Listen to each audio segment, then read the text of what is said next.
There's an old story. Historians still argue about how much of it is legend and how much is fact, about a Roman senator who, every night before bed, asked his servant to come into his study.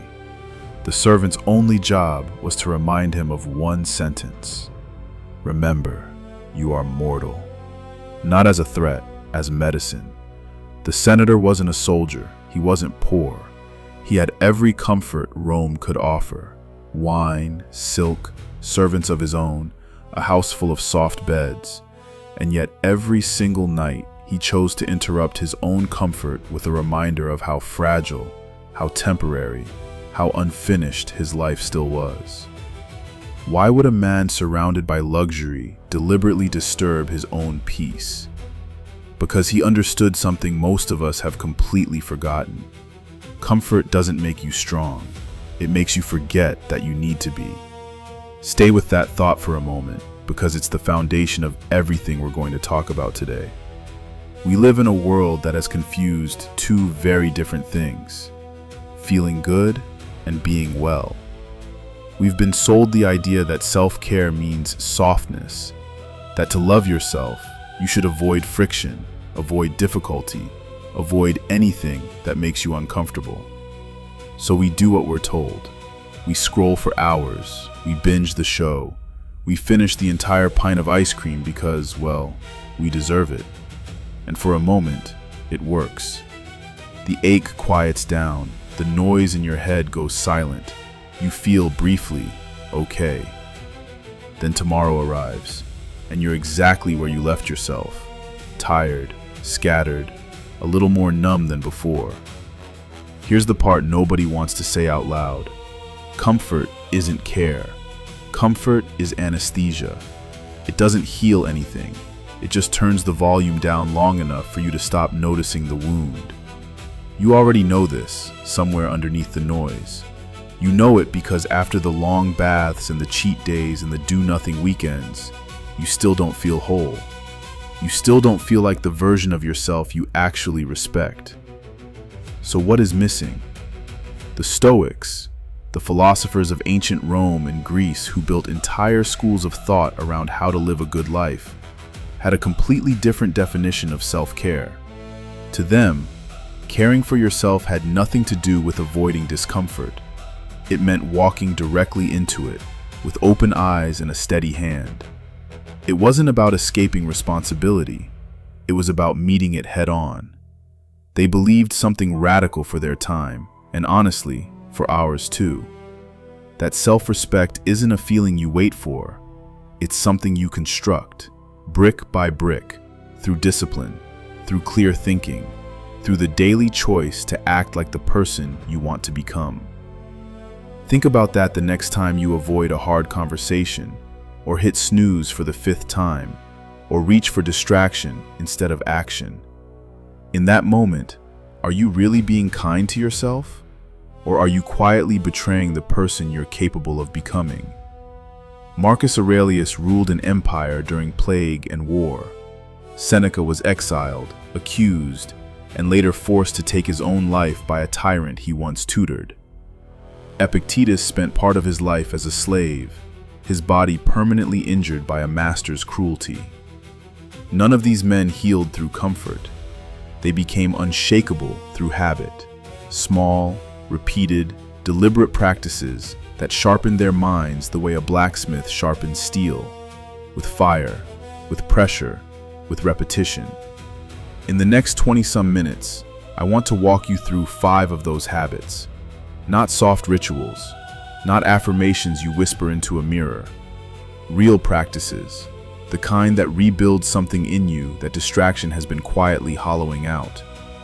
They won't make your life easier, but they'll make you someone who no longer falls apart when life isn't easy. And that, in the end, is the only kind of strength worth having.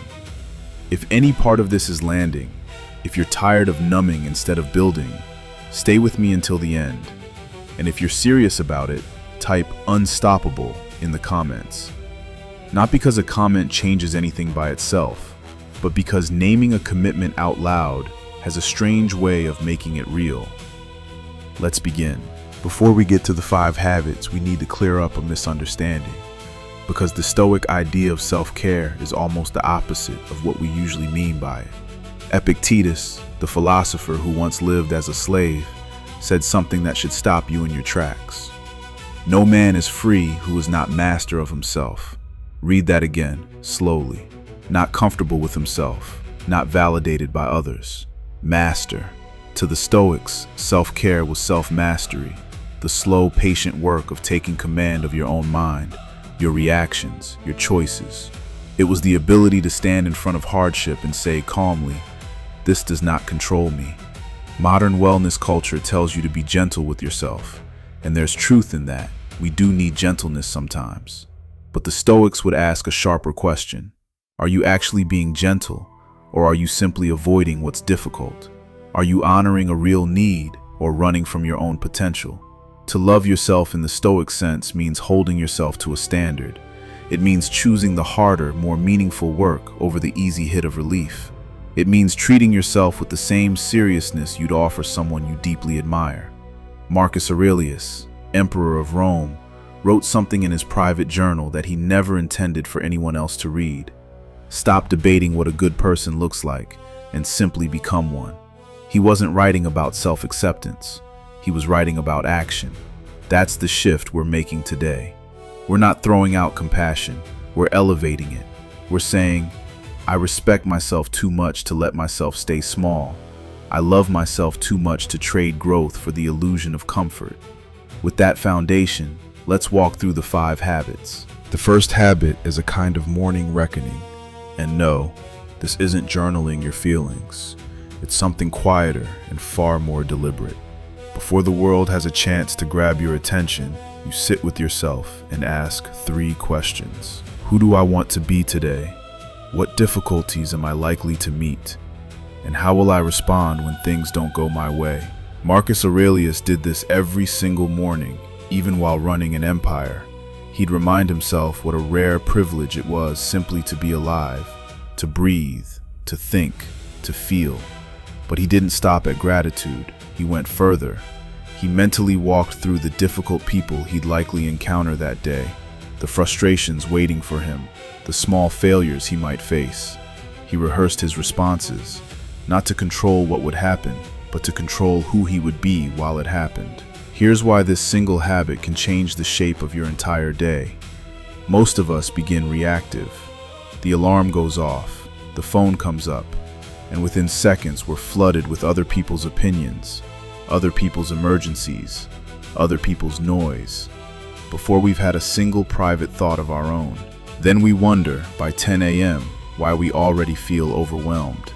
A morning reckoning reverses that order. It makes you the first voice you hear each day. It puts you back in the driver's seat of your own life before anyone else climbs in. Try this tomorrow. 10 minutes. No phone. Just you. Maybe a notebook. Ask yourself, what kind of person do I want to be today? Not what do I want to achieve, but who do I want to be? Patient, focused, honest. Name the quality. Then ask, what obstacles will likely show up today? The commute, a hard conversation, the pull toward procrastination. Name them too. Finally, how will I meet those obstacles? Not how you hope to respond, how you've already decided you will. When you do this, something shifts. You stop being at the mercy of your circumstances because you've already decided who you are before life has a chance to test you. So when someone cuts you off in traffic, when your patience runs thin, when you're tempted to quit, you don't scramble for a reaction. You've already chosen one. This is self-respect in its purest form. You're not ignoring your struggles. You're preparing for them, the way an athlete prepares their body before a competition. Epictetus put it simply, decide first who you intend to be, and only then act. The morning reckoning is that first decision. Everything else follows from it. The second habit will sound strange at first, maybe even a little severe, but stay with me, because almost nothing builds resilience the way this does. Seneca was one of the wealthiest men in Rome. He could have lived in permanent luxury, and yet, deliberately, he would sometimes sleep on a hard floor, eat the plainest food, wear rough clothing. not because he had to, but because he chose to. He wrote about setting aside certain days to live with the cheapest food and the coarsest clothes, just to ask himself, is this the hardship I always feared? Why would a man with everything choose discomfort on purpose? Because Seneca understood something we've largely forgotten. Fear loses its grip the moment you face it voluntarily. Most of us spend our lives quietly avoiding discomfort, skipping the cold shower, skipping the workout, staying in the job or the relationship we've outgrown, simply because change feels too hard. And the longer we avoid discomfort, the more power it has over us. We grow fragile. We start needing perfect conditions just to function. Chosen hardship is the antidote. It's not about suffering for its own sake. It's about selecting small, manageable challenges that train your nervous system to stay calm under pressure.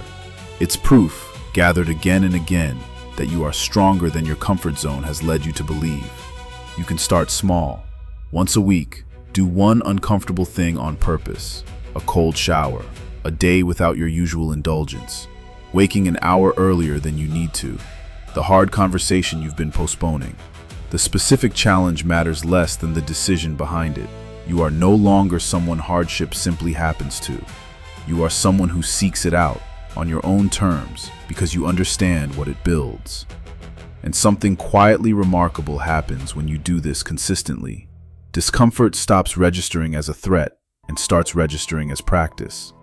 So when life, inevitably, hands you something genuinely difficult, you don't collapse. You recognize the feeling. You think, I've been here before. I trained for exactly this. Marcus Aurelius wrote that we have power over our own minds, not over outside events, and that realizing this is where strength begins. Chosen hardship is how that idea stops being a quote on a page and becomes something you actually feel in your body. The third habit might be the hardest to practice in the world we currently live in, because nearly everything around us is engineered to make us react instead of think. Every notification, every app, every advertisement is built to hijack your attention and hand you a small, fast hit of relief. Scroll, click, buy, repeat. Hours disappear into things that never actually mattered. The Stoics had a name for this: being enslaved to your own appetites. Epictetus said it without softening it at all. If you cannot say no to a craving, an impulse, a distraction, then you are not in control. Something else is. This habit is about reclaiming that control by deliberately creating a small gap between the urge and the action. A pause, a breath, a single moment where you notice the pull instead of obeying it automatically. Picture this. You're deep in something that matters and your hand starts reaching for your phone before you've even consciously decided to. Most people never notice that movement. The hand simply moves. But someone practicing this habit catches it. They pause. They ask themselves, quietly, is this actually serving me? Or is this just my mind chasing easy relief? That tiny pause is everything. That's where freedom actually lives. Not in the absence of temptation, but in the space you create before you act on it. Seneca wrote that it isn't the man who has too little who is poor, but the man who always wants more. He wasn't talking about money. He was talking about appetite, about the inability to resist one more scroll, one more snack, one more impulsive purchase. Without the ability to pause, nothing meaningful can be built, because everything gets interrupted before it has time to grow. So here's the practice.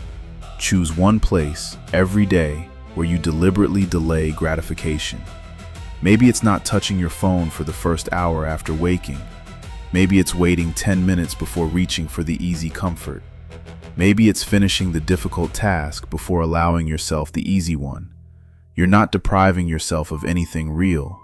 You're proving, to no one but yourself, that you can choose what actually matters over what simply feels good in the moment. And every time you do, something in you strengthens. You start trusting yourself again. You become someone who keeps promises to themselves, which, it turns out, is one of the rarest and most quietly powerful forms of self-respect there is. The fourth habit might change you the fastest. because the way you speak to yourself shapes nearly everything else: your confidence, your resilience, the entire texture of your inner life. Most people have no idea how harsh their private inner voice actually is. They make one mistake, and immediately a voice starts. You always ruin this. You're hopeless. You'll never get it right. They would never speak to a friend that way. They wouldn't even speak to a stranger that way. And yet somehow, they've decided it's acceptable to speak to themselves like an enemy. The Stoics understood something modern psychology later confirmed. Your thoughts shape your experience of reality almost as much as events themselves do. Marcus Aurelius wrote that we hold power over our own minds, not over outside events, and that realizing this is where real strength begins. Not power over what happens to you, power over how you choose to interpret it. This is the heart of honest self-talk. It isn't about lying to yourself with hollow positivity. It's about questioning the automatic, exaggerated stories your mind tells you and replacing them with something closer to the truth. Here's how it works in practice. Something goes wrong, because it will. Pause and actually listen to what your mind is saying. I'm a failure. Nothing ever works out for me. I'm not good enough. Now ask plainly, is that actually true? Not does it feel true, is it factually, objectively true? Almost always, it isn't. It's a distortion. One mistake becomes always. One setback becomes never. This is what psychologists call catastrophic thinking, and the Stoics would simply call it dishonesty with yourself. The practice is to replace that distortion with something accurate. Instead of, I'm a failure, try, I made a mistake. That's human. What can this teach me? Instead of, nothing ever works out, try, some things work, some don't. That's simply how life moves. What's actually in my control right now? Epictetus taught that it's never the event itself that disturbs us, but our judgment about the event. And that judgment begins with a thought. Change the thought, and the entire reaction often changes with it. This isn't about pretending everything is fine when it isn't. It's about accuracy. It's about refusing to make a hard moment worse with a story that was never true to begin with. When you practice this consistently, you stop being your own harshest critic and start becoming something closer to your own ally. A mind that sees your potential clearly instead of only your flaws. The fifth and final habit is where everything we've discussed finally comes together. Because all of this discipline, all of this inner work, it was never meant to end with you. The Stoics believed human beings are fundamentally social creatures, threads in a much larger fabric. Marcus Aurelius wrote that whatever brings no benefit to the hive brings none to the bee either. In other words, your well-being and the well-being of those around you are not separate things. You cannot fully thrive in isolation. That might sound like a contradiction. We've spent this entire conversation talking about self-respect, and now we're talking about giving to others. But here's the truth the Stoics discovered, long before anyone studied it in a lab. Meaning is rarely found in taking. It's found in contributing. When you give something of yourself, to your family, your community, your work, something you believe in, you access a kind of fulfillment that self-focus simply cannot reach. You stop circling your own problems. You start feeling, quietly, like part of something larger than your own mood. Seneca said that no one can live a genuinely happy life while measuring everything purely by its usefulness to themselves. In plain language, pure self-interest tends to make people miserable. Purpose, even in small doses, tends to make people whole. The practice here is simple. Once a week, do something for someone else, expecting nothing in return. It doesn't need to be large. Mentor someone. Give an hour of your time. Write a genuinely kind message to a friend who's struggling. Help a neighbor. Share something you know. The size of the act matters far less than the intention behind it. You're reminding yourself in a very concrete way that you have something real to offer. And here's what tends to happen when you do this consistently. the feeling of powerlessness starts to fade. Even on a difficult day, you know you mattered to someone. You know you were useful. That quiet knowledge that you are needed, that your presence has weight, turns out to be one of the most durable forms of self-respect a person can build. This is the final piece. You stop depending on outside approval because your sense of worth no longer hinges on it. You stop feeling lost because you have something steady to orient around, something larger than your mood on any given day. The Stoics taught that a good life is built through virtue, and virtue was never a feeling.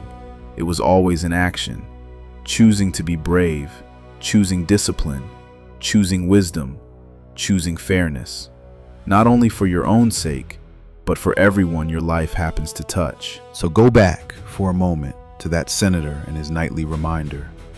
Remember, you are mortal. It wasn't meant to frighten him. It was meant to wake him up, to interrupt the comfort just long enough to ask, am I actually building something, or am I simply numbing the days as they pass? That's the question underneath everything we've covered today.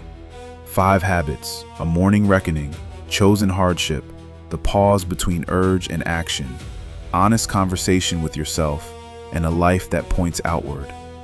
None of them are comfortable. None of them promise to make tomorrow easier. But together, they build something comfort never can.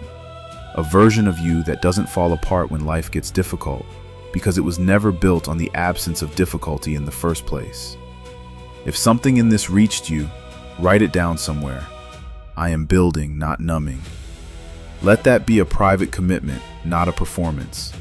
And if you'd like to keep walking through these ideas together, consider staying with this channel. There's more of this conversation ahead. Thank you for spending this time on something that asked more of you than comfort usually does. That, in itself, is a small act of self-respect.